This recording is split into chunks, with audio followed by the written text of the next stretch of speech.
जय श्री राम। भगवान शिव को बेलपत्र इतने प्रिय क्यों है, इस कथा को जानिए।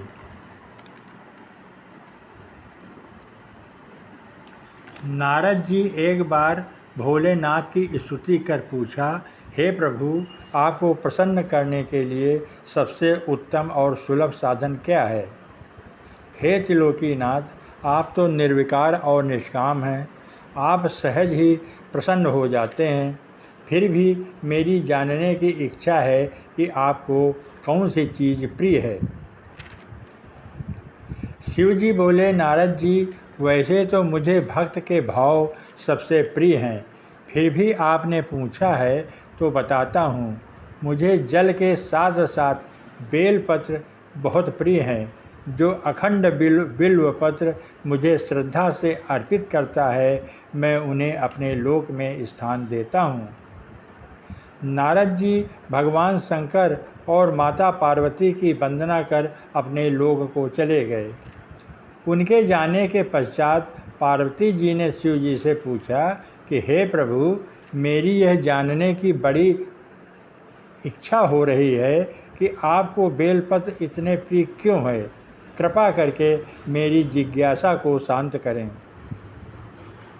शिव जी बोले, हे शिवे, बिल्वपत्र के पत्ते मेरी जटा के समान हैं। उनका त्रिपत्र यानी उसकी 3 पत्तियाँ ऋग्वेद, यजुर्वेद और सामवेद हैं। शाखाएँ समस्त शास्त्र का स्वरूप हैं।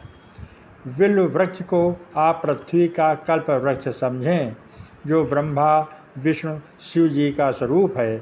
स्वयं महालक्ष्मी ने शैल पर्वत पर बिल्व वृक्ष रूप में जन्म लिया था। यह सुनकर पार्वती जी कौतूहल में पड़ गईं। उन्होंने पूछा, देवी लक्ष्मी ने आखिर बिल्व वृक्ष का रूप क्यों लिया? आप यह कथा विस्तार से कहें। भोलेनाथ ने देवी पार्वती को कथा सुनाना शुरू किया। हे देवी, सतयुग में ज्योति रूप में मेरे अंश का रामेश्वर लिंग था। ब्रह्मा आदि देवों ने उसका विधिवत पूजन अर्चन किया था।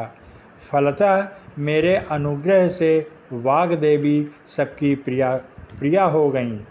वे भगवान विष्णु को सतत प्रिय हो गईं। मेरे प्रभाव से भगवान केशव के मन में वाग देवी के लिए जितनी प्रीति हुई, वह स्वयं लक्ष्मी को भी नहीं भाई।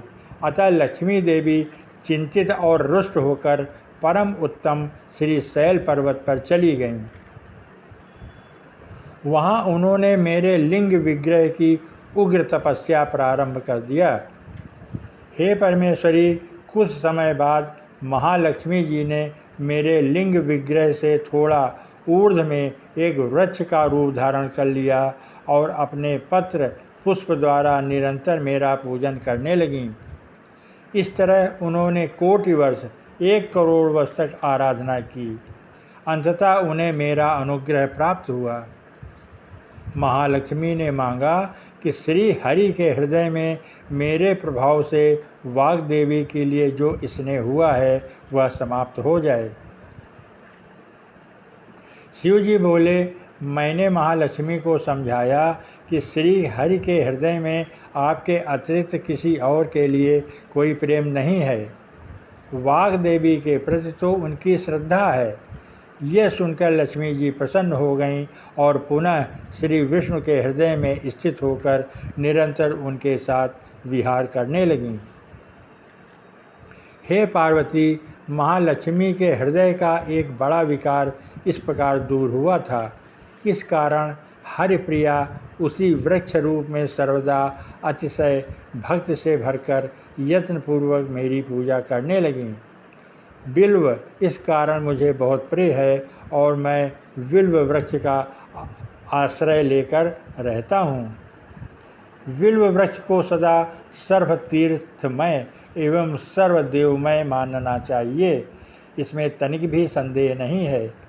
बेलपत्र के फूल, बिल्व वृक्ष अथवा बिल्व काष्ठ के चंदन से जो मेरा पूजन करता है, वह भक्त मेरा प्रिय है।